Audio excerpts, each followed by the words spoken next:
আসসালামু আলাইকুম। আমার নাম মোহাম্মদ সামিউল ইসলাম। আমি কোডারবিট থেকে বলছি। তো আজকে আমরা দেখব কিভাবে আপনারা কোডারবিটের ই-কমার্স এপিআই ব্যবহার করতে পারেন। তো চলুন শুরু করা যাক।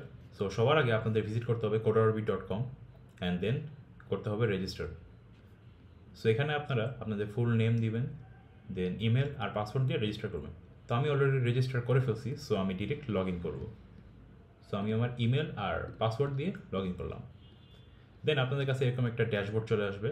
দেন আপনারা কী করবেন, ক্রিয়েট নিউ অ্যাপ এখানে ক্লিক করবেন। ক্লিক করার পরে আপনাদের কাছে এরকম একটা ফর্ম চলে আসবে। ফর্মে আপনারা লিখবেন আপনাদের অ্যাপের নেম, দেন আপনার চাইলে ডোমেনের নাম দিতে পারেন। দেন আপনারা আপনাদের পছন্দ মতো প্যাকেজ সিলেক্ট করবেন। দেন আপনি এখান থেকে ই কমার্স সিলেক্ট করে সাবমিট করে দেবেন। ওকে, সো আমাদের অ্যাপ ক্রিয়েট হয়ে গেছে আর আপনার একটা অ্যাপ আইডিও পেয়ে গেছি। তো স্ট্যাটাসটা পেন্ডিং দেখাচ্ছে। তো পেন্ডিং থাকার কারণ হলো আপনাদের আগে পেমেন্ট করতে হবে। সো আপনারা এই পে বাটনে ক্লিক করলে আপনারা এখানে বিকাশের মাধ্যমে পেমেন্ট করতে পারবেন। সো বেসিক যেই প্যাকেজটা বা স্টোরেজটা আছে সেটার প্রাইস হচ্ছে 99 টাকা 1 মাসের জন্য। আপনারা চাইলে এখান থেকে আপনাদের এই প্যাকেজের যে মেয়াদ সেটা বাড়াইতে পারবেন। ওকে, তো আমি অলরেডি দুটো অ্যাপ ক্রিয়েট করে ফেলছি। সো এখান থেকে আমি একটা অ্যাপ আইডি নিব এবং কপি করে আমার যে পোস্টম্যান সফটওয়্যারটা আছে সেখানে আমি আমার এই ইনভায়রনমেন্টসের ভিতরে যাব, দেন গ্লোবাল সিলেক্ট করব। দেন এখানে আমি আমার একটা ভেরিয়েবল নাম দিব, সেটা হলো app underscore token, and then আমি এখানে আমার এই আইডিটা পেস্ট করে দেব, দেন সেভ করে দেব। ওকে, সো আমাদের কাজ শেষ। আমরা এখন নতুন একটা ট্যাব ওপেন করব, সেটা হলো HTTP রিকোয়েস্টের উপর বেস করে। তো আমরা এখন আবার আমাদের ওয়েবসাইটে যাব। দেন আমাদের ল্যান্ডিং পেজে আপনারা দেখতে পারবেন এপিআই গাইড নামে একটা অপশন আছে। সো আমরা এখানে ক্লিক করব। ক্লিক করার পরে আমাদের সবার আগে যেটা করতে হবে সেটা হচ্ছে লগ ইন। তো লগ ইন করার জন্য আমরা ফ্রন্ট এন্ডে যাব। ফ্রন্ট এন্ডের ভিতর দেখবেন আমরা লগ ইন নামে একটা অপশন রেখেছি, সেখানে ক্লিক করবেন। ক্লিক করার পরে আপনারা দেখবেন এখানে একটা রাউট আছে, ecom.codarobit.com/api/login। এইটা আমরা কপি করে নিব। কপি করে দেন আমরা পোস্টম্যানের এই ইউআরএল পেস্টের জায়গায় পেস্ট করে দেব। দেন আমরা যদি ডকুমেন্টেশন একটু ফলো করি তাহলে দেখতে পারবো আমাদের হেডার্সে কিছু জিনিস অ্যাড করতে হবে, সেটা হচ্ছে অ্যাকসেপ্ট আর মাস্টার কি। তো আমরা এগুলো অ্যাড করে দিই। আমরা হেডার্সে যাব, হেডার্সে গিয়ে এখানে অ্যাকসেপ্ট লিখবো আর এখানে হবে হচ্ছে অ্যাপ্লিকেশন/জেসন। অ্যান্ড আরেকটা জিনিস ছিল সেটা হচ্ছে অ্যাপ মাস্টার কি। সো আমরা এখান থেকে অ্যাপ মাস্টার কিটা নিয়ে এখানে দিয়ে দিব। আর আমাদের এই অ্যাপ মাস্টার কি বা অ্যাপ টোকেনটাই হলো আমাদের অ্যাপ আইডি।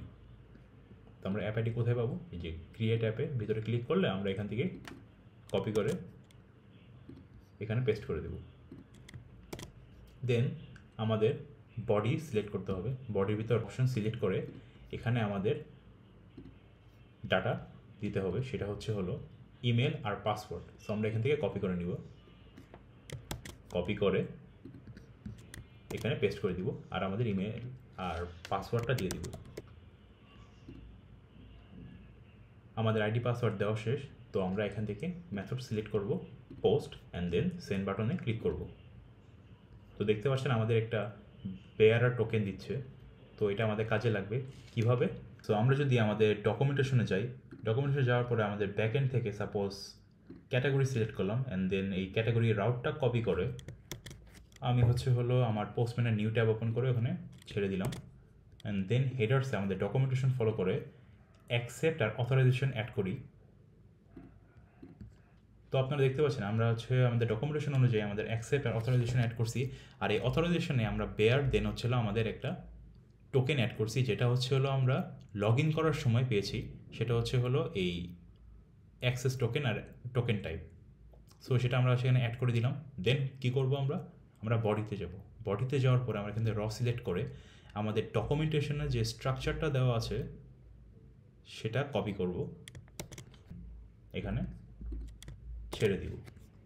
সো এখানে আমাদের প্যারেন্ট আইডি ফর এক্সাম্পল আমি 4 দিয়ে রাখলাম। অ্যান্ড দেন আমি এখানে নেম টেস্ট ক্যাটাগরি রেখে দিলাম। আর ব্যানার আইকন আর থাম্বনেলস ইমেজ, যেটা বেস 64 থাকবে। আর কমিশনটা আমি এখানে 0 রাখলাম আপাতত। আর এখানে কমিশন টাইপ যেটা আছে সেটা আমি ফিক্সড দিয়ে দিলাম। আর স্ট্যাটাসটা আমি অ্যাক্টিভ রেখে দিলাম বাই ডিফল্ট, যেহেতু 1 আছে তার মানে এটা অ্যাক্টিভ। আর ডেসক্রিপশনটা আমি এখানে টেস্ট ডেসক্রিপশন লিখে দিলাম। অ্যান্ড দেন আমরা দেখতে পাচ্ছি এক্সটেন্ড প্রপস। সো এক্সটেন্ড প্রপসের কাজটা কি? আপনারা যদি আমাদের ডকুমেন্টেশনটা একবার গো থ্রু করেন তো দেখতে পারবেন যে এই এক্সটেন্ড প্রপসের মেনশন প্রত্যেকটা ফিল্ডে আছে, প্রত্যেকটা সেকশনে আছে। সো এক্সটেন্ড প্রপসের কাজটা কি? সো এক্সটেন্ড প্রপসের কাজটা হচ্ছে যে আমরা তো অলরেডি কিছু প্যারামিটার, ফর এক্সাম্পল যে নেম, দেন প্যারেন্ট আইডি বা থামনেলস বা কমিশন টাইপ, এগুলো তো আমরা অলরেডি দিচ্ছি আমাদের ইউজারকে। কিন্তু কোনো একটা ইউজার বা ডেভেলপার যদি মনে হয় যে না আমি হলো এগুলো দিলে হবে না, আমার আরও ডাটা চাই, তখন হচ্ছে তারা এই এক্সটেন্ড প্রপস ব্যবহার করতে পারে। আপনি এখানে চাইলে যে কোনো কিছু অ্যাড করতে পারবেন, যে কোনো লিঙ্ক, যে কোনো ইমেজের বেস 64 ভার্সন, বা হলো আপনার কোনো মেসেজ। ফর এক্সাম্পল আমার যদি কোনো একটা স্পেসিফিক ক্যাটাগরিতে বা প্রোডাক্টে যদি আমার কোনো একটা লিঙ্ক অ্যাড করা দরকার পড়ে, তখন আমি চাইলে এখানে আমি এক্সটেন্ড প্রপসে আমি এখানে লিঙ্ক অ্যাড করতে পারবো। সেটা ফেসবুকের হতে পারে বা ইউটিউবের হতে পারে বা আপনার কোনো গুগল ড্রাইভেরও হতে পারে, যা ইচ্ছে তাই দিতে পারেন, কোনো সমস্যা নেই। বা আপনি কোনো একটা অ্যাড্রেস অ্যাড করবেন, সেটাও দিতে পারবেন। It's up to you. মানে এটা হলো আমাদের ডেভেলপারদের জন্য একদম ওপেন করা, যে তার যেটা দরকার সে নিজে সেটা ক্রিয়েট করে নিতে পারবেন। এটাই হলো এই এক্সটেন্ড প্রপসের একটা সুবিধা। সো এই জন্য আমরা এটা আমাদের এপিআইতে অ্যাড করে রেখেছি, যাতে যে কোনো ডেভেলপার যাতে কোনো একটা লিমিটেশনের মধ্যে না থাকে। সো আপনি এখানে এক্সটেন্ড প্রপসে কোনো ডাটা দিবেন, ডাটা দেওয়ার পরে আপনি এখান থেকে মেথড সিলেক্ট করবেন পোস্ট দেওয়ার পরে এখানে সেন্ড বাটন ক্লিক করলে এটা অটোমেটিকলি সাকসেস হয়ে যাবে এবং দেখতে পারবেন আপনার পোস্ট মেথডের রেসপন্স সেটা এখানে এসে পড়বে এবং দেখেন যে আমার যে এক্সটেন্ড প্রসেসে সেখানে সুন্দর করে ডাটাগুলো পোস্ট হয়ে গেছে। সো আমি যদি এই ভ্যালুটা চাই, আমাকে এই ফিল্ড নেম দিয়ে আমাকে ভ্যালুটা গেট করতে পারবো বা আমি ইউজ করতে পারবো আমার ফ্রন্ট এন্ডে। সো আপনি যদি মনে হয় যে আপনি এই ডাটাটা গেট করবেন, আপনার সিঙ্গেল ডাটা, সো আপনি চাইলে এখান থেকে 100 আইডিটা নিয়ে দেন আপনার এই ইউআরএলের পাশে এখানে পেস্ট করে দিবেন, দেন এখান থেকে গেট করবেন। এই যে আপনি আপনার গেট মেথডে আপনি রেসপন্সটা পাইছেন এবং দেখতে পারেন যে আপনার এক্সটেন্ড প্রপস যেটা আছে, এক্সটেন্ড প্রপসের সুন্দর মতো এই ডাটাগুলো আসতেছে। সো হ্যাঁ, আপনি চাইলে এই এক্সটেন্ড প্রপসটা ব্যবহার করে অনেক কিছুই করতে পারবেন, ডিপেন্ড করে আপনার চাহিদার উপর যে আপনি কী চাচ্ছেন। So thank you.